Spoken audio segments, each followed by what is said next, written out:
Hello students, welcome back to our channel. Students, question number 22 के third part से हम करते हैं।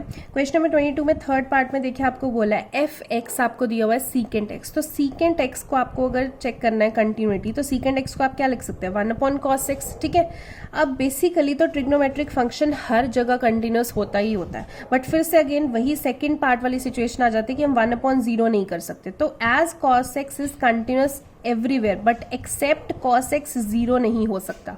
तो आपने 11th क्लास में फॉर्मूलाज किए थे कि if cos x is equal to 0 तो x की वैल्यू क्या हो जाएगी 2n+1 इंटू π/2, यानी कि ये फंक्शन कहीं पे तो कंटिन्यूस हो सकता है, बस x की वैल्यू क्या नहीं होनी चाहिए, 2n+1 is equal to 2n+1 π/2 नहीं होनी चाहिए। तो since secant x is continuous at every value of x except इस वैल्यू पे वो कंटिन्यूअस नहीं हो सकता, तो डिसकंटिन्यूअस पॉइंट ये है उसका। ठीक है, फोर्थ पार्ट अगर आप चेक करते हैं तो फोर्थ पार्ट में आपको बोला हुआ है cot x। तो cot x आपको पता है cos x upon sin x होता है। ठीक है, अब फिर से डिनोमिनेटर 0 नहीं होना चाहिए, तो ये तो सेकंड पार्ट बन गया। डिनोमिनेटर 0 नहीं होना चाहिए मतलब sin x 0 नहीं होना चाहिए, sin x 0 नहीं होगा मतलब x की वैल्यू क्या नहीं होनी चाहिए, n π। So x is continuous at every value of x except कितना, जो sorry function cot x is continuous at every value of x except x की वैल्यू कितनी होनी चाहिए, n π। ये नहीं हो सकती, इसके अलावा कुछ भी वैल्यू होगी तो cot x कंटिन्यूस रहेगा। ठीक है, क्वेश्चन नंबर 23 करते हैं। आपको बोला है find all the points of discontinuity of the function where, जो ये फंक्शन दिया हुआ है आपको डिसकंटिन्यूटी के पॉइंट निकालने। ठीक है, तो फंक्शन आपको दिया हुआ है x+1, ये कब, क्योंकि अभी हम 0 पे निकालेंगे ना, तो 0 पे चेक करेंगे तो इक्वल टू 0 पे x+1 चल रहा है, तो यहाँ पे 0+1 डाला तो ये 1 आ गया। ठीक है, अब लेफ्ट हैंड लिमिट सबसे पहले चेक करते हैं। तो limit x approaches to 0 negative, अब 0 नेगेटिव मतलब sin x अपॉन x, तो sin x अपॉन x कर दिया। तो limit h approaches to 0, sin x की जगह क्या डाल देंगे 0 - h, और नीचे भी क्या डलेगा 0 - h। ठीक है, limit h approaches to 0 sine 0 - h। तो बेसिकली यहाँ पे हम ऐसे लिख सकते हैं, ये जो साइन ऑफ -h होगा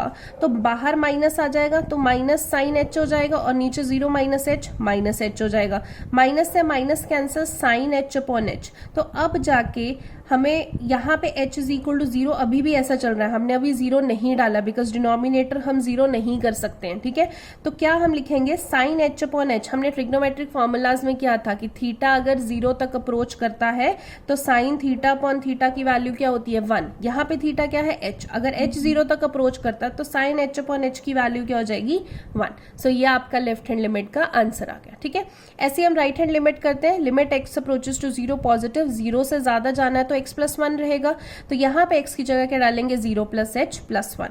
तो यहाँ पे h की जगह हमने क्या डालना है 0 डायरेक्टली डाल सकते हैं, तो यहाँ पे क्या आ जाएगा 1। इट मीन्स जो f 0 है और l लेफ्ट हैंड लिमिट है और जो राइट हैंड लिमिट है, सबके आंसर बराबर आ रहे हैं 1 1 1। इट मीन्स fx जो है वो कंटिन्यूअस है at x is equal to 0, ये डिसकंटिन्यूअस नहीं है। ओके, क्वेश्चन नंबर 24 चेक करते हैं। 24 में देखिए determine if the function is defined by this is a continuous function. आपको चेक करना है कि क्या ये कंटिन्यूअस फंक्शन है। तो आपके पास देखिए 0, पहले तो नॉट इक्वल टू 0 दिया और इक्वल टू। अब नॉट इक्वल टू 0 का मतलब लेस देन 0 भी होता है और मोर देन 0 भी होता है, मतलब लेफ्ट हैंड लिमिट में भी हम ये फंक्शन लेंगे और राइट हैंड लिमिट में भी ही लेंगे। तो पहले f अगर 0 पे चेक करते हैं तो वो तो फंक्शन सीधा 0 दे रखा है। अब लेफ्ट हैंड लिमिट चेक करते हैं, तो left hand limit is x approaches to 0 negative, 0 negative मतलब नॉट इक्वल टू 0, तो यही आपका फंक्शन चल रहा है, यानी कि x² इंटू साइन 1/x। तो यहाँ पे अब x की जगह क्या डालेंगे 0 - h, तो यहाँ पे 0 - h का स्क्वायर साइन 1 अपॉन 0 - h। तो यहाँ पे आप h की जगह क्या डाल सकते हैं, देखिए 0 - h का स्क्वायर आपके पास h² हो सकता है, साइन 1 अपॉन 0 - h, तो आपके पास ये क्या बन गया h² साइन 1/h। तो अब आप क्या करेंगे h की जगह 0 डाल देंगे। ठीक है, तो यहाँ पे h की जगह जब आप 0 डालेंगे 0 मल्टीप्लाई बाय एनीथिंग इज 0, तो आंसर आपका 0 आ जाएगा। यहाँ पे अब राइट हैंड लिमिट देखिए आप चेक करते हैं, तो 0 पॉजिटिव फंक्शन तो वही रहेगा, x की जगह क्या डालेंगे डालना है 0 प्लस एच, इधर भी क्या डालना है 0 प्लस एच।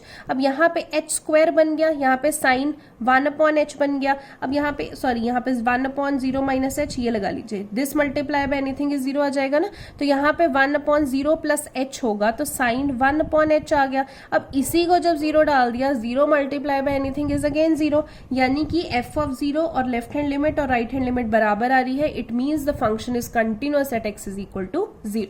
ठीक है। 25th क्वेश्चन चेक करते हैं। Examine the continuity of the function where f is defined by. ये आपको कंटिन्यूटी चेक करनी है, फंक्शन आपको डिफाइन किया गया। अब यहाँ पे नॉट इक्वल टू 0 पे है, एक इक्वल टू 0, मतलब आपको x इज इक्वल टू 0 पे कंटिन्यूटी चेक करनी है।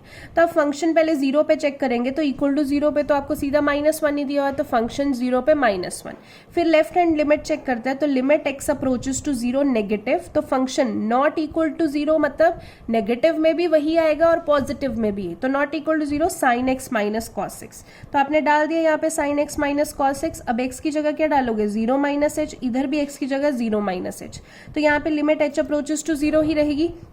यहाँ पे जब h की जगह 0 डाल दिया तो साइन 0 इज व्हाट 0 माइनस, यहाँ पे 0 डाल दिया तो माइनस कॉस 0 हो जाएगा। कॉस 0 की वैल्यू होती है 1, बट बाहर माइनस है तो -1। ऐसी आप राइट हैंड लिमिट चेक करेंगे तो 0 पॉजिटिव, फंक्शन तो वही है। x की जगह आप क्या डाल देंगे 0 प्लस एच, इधर भी x की जगह 0 प्लस एच।